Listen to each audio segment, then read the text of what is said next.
আমি ভাস্কর। আমরা আজকে আবার নতুন একটি হোমস্টেতে এসেছি। এই হোমস্টেতে হয়তো আপনারা এসছেন, কিন্তু আমি আজকে এসে প্রথম।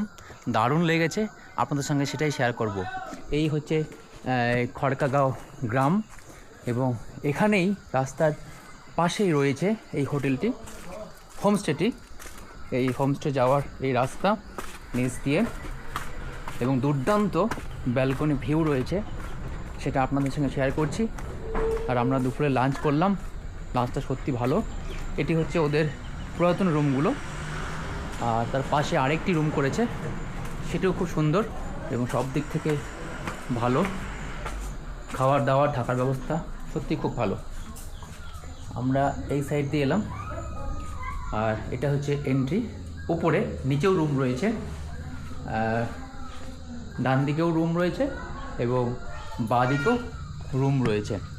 আমি তার আগে আপনাদের সঙ্গে শেয়ার করছি ব্যালকনি এই ভিউটা। দেখুন, ঘরের সঙ্গে লাগানো ব্যালকনি, বিশাল বড় ব্যালকনি, আর সঙ্গে পাহাড়ের এই ভিউটা দেখুন। দারুণ এই ভিউটা কিন্তু, তাই না? চারিদিকে শুধু মেঘ ভাসছে।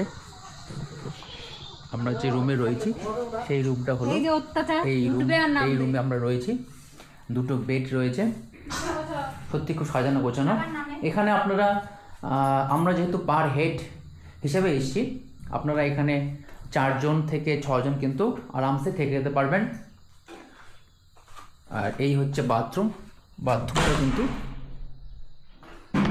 পরিষ্কার পরিচ্ছন্ন রয়েছে, বেসিন আয়না সবই রয়েছে, গিজারও রয়েছে।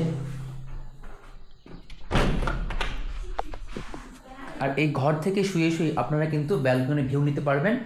দেখুন ব্যালকনি ভিউ দারুণ দারুণ, সত্যি এক কথায় অসাধারণ। আর এই পাশেও দুটো রুম রয়েছে। এটি হলো আরেকটি রুম, এসব ঘুমাচ্ছে সব।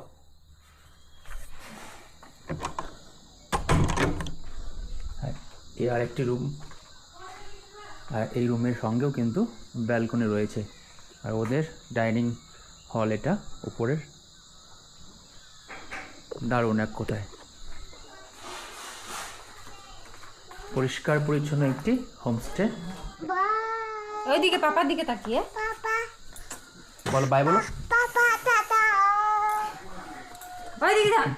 এখানে কিন্তু বসার জন্য চেয়ারও রয়েছে, সোফা টাইপ বসার ব্যবস্থাও রয়েছে, এবং ব্যালকনির সঙ্গে কিন্তু আবার বেসিনও রয়েছে।